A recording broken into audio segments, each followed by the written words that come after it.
Well, hello. Looking at the first lesson we're going to do in Calc BC, and that is the Section 3.3. So, Chapter 3, Section 3, Rules of Differentiation. You've done these before, so this is just a good opportunity to wake up from the summer and start remembering some of our differentiation rules. We're going to look at product and quotient as well today. So, let's get rolling.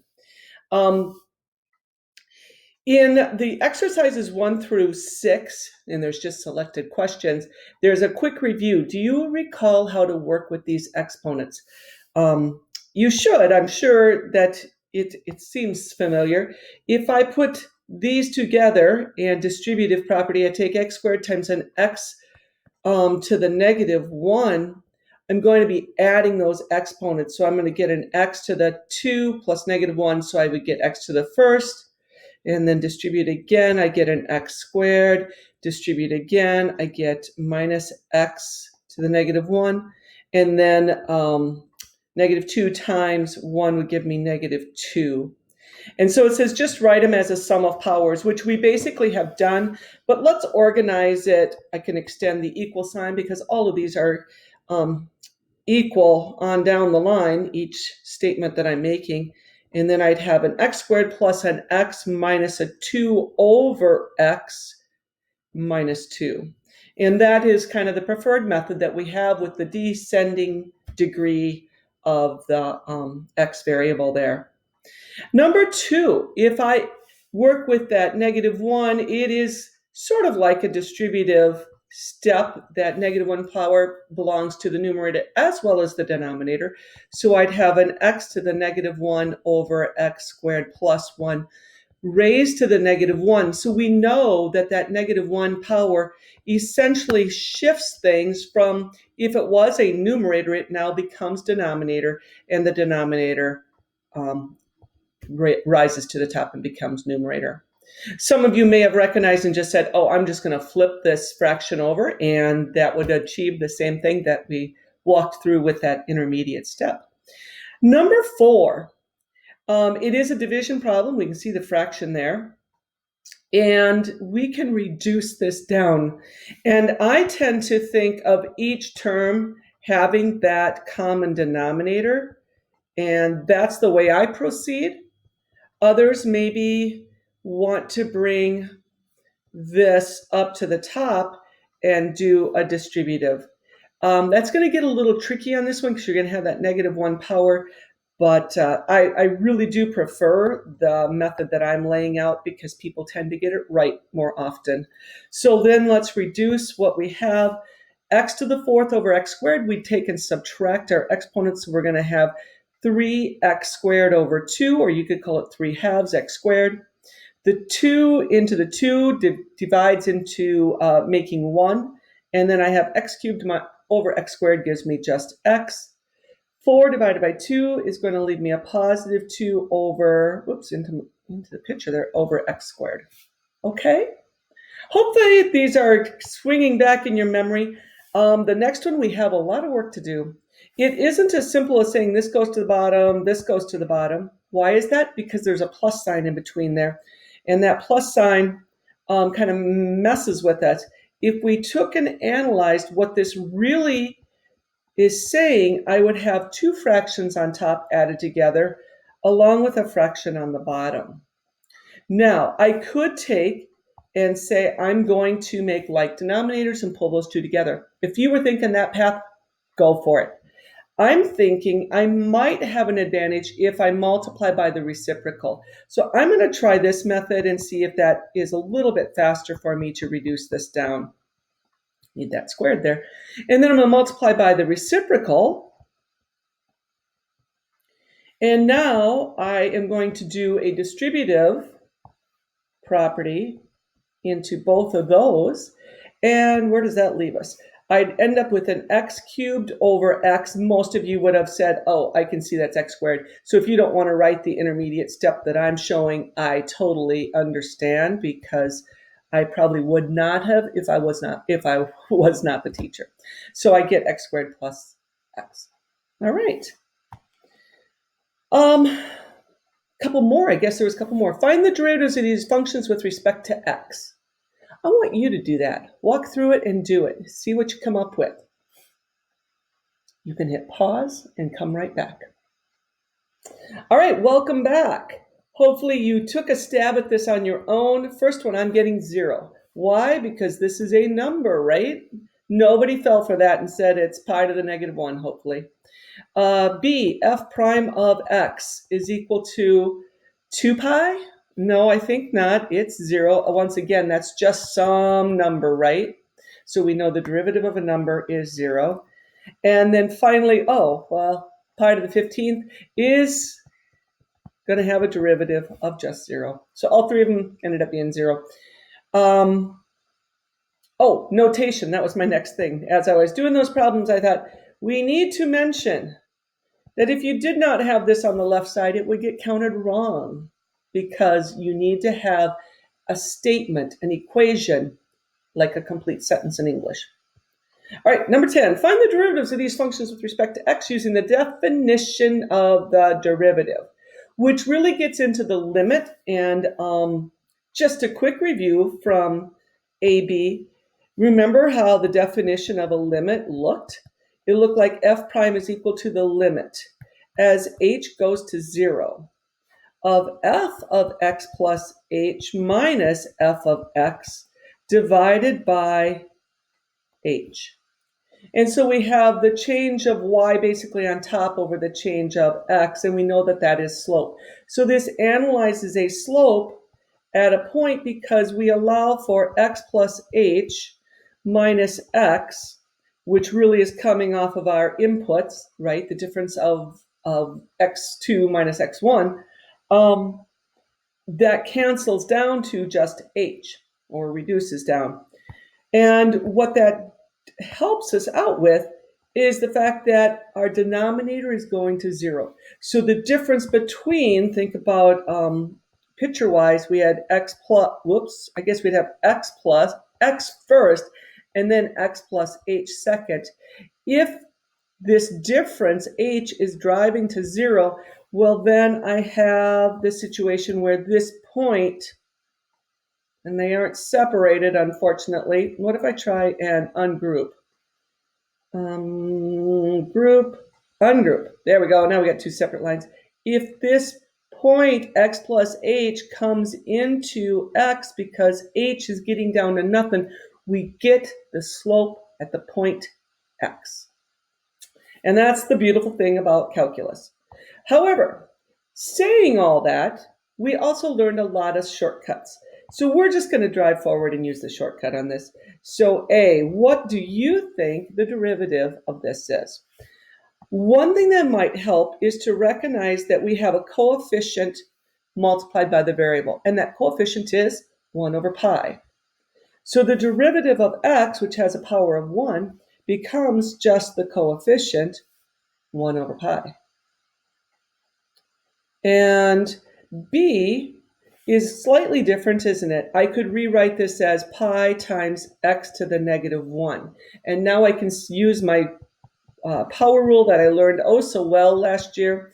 And the negative 1 comes down. I get negative pi x to the negative 2. So writing it so that we have a positive exponent, I would transfer it into negative pi over x squared. Woo! That was a lot of quick review with some of the tricky ones. All right, basic derivative rules. On your note sheet, you have these. The constant rule, the derivative of a constant is 0. So let's throw an example in for ourselves. Let's say the derivative of our function. What function do you want? Well, it has to be a constant. I'm going to go with the derivative of 14. My favorite number is 0. Second, the power rule. If n is a positive integer, then the derivative of this function with respect to x is really what that notation means, is the power brought down, and then we reduce the power by 1. You recall that. So let's say the derivative d dx of some function. What fancy function do we want? I think we want the fancy function of e x to the third. I got a coefficient of e and x to the third. So the 3 comes down, multiplies by the previous coefficient, and we get 3ex squared. Can't fool us. Sum and difference formula. The derivative is the derivative of each one done individually with the appropriate addition or subtraction sign added to it in the middle. So what do we want to do here? We need an example. Oh, I got one. Let's take the derivative of 5x squared minus 3x. 3x sounds good. And we know we can adapt the product, not that product rule, the power rule. So I get 10x minus 3. And there's that example of derivative of the first thing, and then take the derivative of the second thing, and derivative of that becomes negative 3. All right, product rule, derivative of the first thing, oops, I did it wrong. Let's take, I didn't do it wrong, that's the way I learned it. A lot of times the textbooks will have, it's the derivative of the second times the first item plus the derivative of the first item, du, times v. Now, when I teach this, I typically do, you know what I taught you last year, and what you'll see my work done as is u prime v plus v prime u. I go derivative of the first times the second plus derivative of the second times the first. So in mine, I bring this forward. And since it's addition, there's no harm done. So whichever way you learned it, go with it. Quotient rule is the derivative. Now this one, there is only one correct way. Because of the subtraction, we have to be very careful about the order that we do the numerators up here. So it's the derivative of the top, as shown here, multiplied by the bottom, our v. And then it's the derivative of the bottom, dv dt, or dd dx, multiplied by the top. And then we remember it was all over the bottom squared. Last year, I'm going to use f and g because a lot of times we did talk about f and g. So it'd be f prime g minus g prime f divided by g squared. Derivative of the top times the bottom minus derivative of the bottom times the top, g squared. All right, so you've got those, and then there's just a few practice ones here. So differentiate the polynomial, and it says, we just got a lot of power rules. Take a moment, do it, then maybe pause, come back. Let's see if you've got this down. Even after summer break. Power rule, bring the 4 down, reduce by a power of 1. Second thing's going to be a 4x minus a 3/4. That x goes to basically 1 when it takes the derivative, and the derivative of the constant would essentially be plus 0 or minus 0. Don't need to write it. Next one, find f prime if we have the product of two things. I'm going to go ahead and use the product rule. Others might have said, you know what, I think I'm going to distribute, FOIL that together, get a polynomial, take the derivative using power rule. Either way is perfectly fine. So I said I was going to do product rule. So here I go. I'm going to have 3x squared multiplied by the second item, unchanged, plus sign for product rule, derivative of the second item. So I'm going to have a 2x multiplied by the first, which is x cubed minus 4. Now I still end up doing some distributive work, so these guys just end up being quite a bit of work. Not my favorite, the product rule, but not difficult either. Keep pushing stuff together. It looks like I'm going to end up with 5x to the 4th plus 9x squared minus 8x. Next coming up, I see a fraction, which basically indicates division. So let's use a good old quotient rule. And quotient rule was f prime g minus g prime f over g squared, wasn't it? Okay, so derivative of the top. Actually, you should pause this. See if you can do it.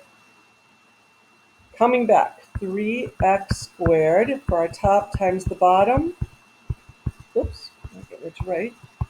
Minus in the product rule, minus bottom 2x times the top x cubed minus 4 divided by bottom squared, x squared plus 3 quantity squared. No derivative taken on the bottom. And now just simplify, and we would get what, 3x to the fourth plus 9x squared minus 2x to the fourth plus 8x. Bottom stuff gets squared. No reason to expand it. Just leave it there. Keep simplifying your top. Looks like we're going to end up with an x to the fourth plus 9x squared plus 8x all over x squared plus 3 quantity squared. And that, since it's my last line, is equal to my derivative. So I write f prime of x on the left. Does the curve y equals x to the fourth minus 8x squared plus 2 have any horizontal tangent lines? If so, where do they occur? Verify by graphing. If any horizontals exist, where will they occur? That's kind of our first line of thought process. So kind of key piece in this. Get used to kind of marking up your notes, you guys. I would always have a highlighter out or a pen of 2 different colors with a pencil. Gives you some options to mark those notes up. Kind of some of those good Avid strategies that we're liking in the high school and trying to teach to all levels of students, because it does benefit everybody. So I like the horizontal tangent lines, and in my head I know what that indicates. The other thing I think that I'm going to be really mindful of is the actual equation given, and they want to know where they occur. So really the question is, where do they occur? Where will be some sort of x equals type answer? Where? At this x value. Okay, so horizontal tangent lines, let's first discuss that. For horizontal tangent lines, and you have been through one AP test, and you can see how they kind of get laid out. The more work you show, the better. The more explanation you give, the better. The easier it is to follow your work. So horizontal tangent lines. I know that dy dx will equal 0 when I have a horizontal tangent line. So essentially what I want to do is set my derivative equal to 0. So let's find our derivative. How will I indicate that? I'm going to show y prime, right? And since we're all mathematicians here, we can assume that I don't really have to write the word derivative. Y prime accomplishes that. So I've got y prime equals 4x cubed minus 16. I'm going to proceed with setting my derivative for x cubed minus 16x equal to 0. That tells me a lot. That conveys my understanding of how to find a horizontal tangent line. In order to find the 0 of this thing, I'm going to choose to do factoring because I'm a very comfortable factoring person. So I'm going to go x squared, and I hope you are too. So I get that. Greatest common factor was a 4x, leaving me an x squared minus 4. I recognize in my parentheses I do have a difference of squares, so I'm going to go ahead and factor one more level. And now I'm going to think, where do I have zeros of this function? Well, each of those factors should produce a 0. And from the first one, I get x equals 0. The second one, I get 2. And the third factor, I get negative 2. And that should be all 3 spots. I went back. You might have seen my eyes take a glance back up here to make sure that these were all part of the domain. And since my original curve is a polynomial, it is continuous everywhere, which makes all 3 of those solutions valid solutions. Now, if you would, go ahead and graph this out on your graphing calculator. It is an x to the fourth function, and you should know a little bit about x to the fourth functions shapes, quartics, right? They can have a W appearance to them, or they can just have a little bit broader base, kind of like a quadrilateral. a quadratic. Um, so I could have either of those. I think what I have on this situation is 3 points of tangency. Boom, boom, boom. So I think my original function is a W shape. Check it out. Oh, there's my, I don't know if I can get it back. Let's see if I can move that back. There it is. Somewhere, let's extend this page so we can see this without all the traffic. Yeah, that's the shape I'm seeing too. Makes sense. Interesting how those derivatives, like just finding horizontal tangent lines, can tell you a lot about the original function. Also tells me where I might expect some mins and maxes, if you recall. Okay, so there's a quick quiz, section 3.1 to 3.3. Is there just that one question? No, there are two questions. So I'm going to let you walk through that. And then homework is the Delta Math ones, okay? So you're going to need to log into Delta Math and do this homework. I will post what the Delta Math class code is so that you can enroll yourself. Hey, have a great day. Thank you.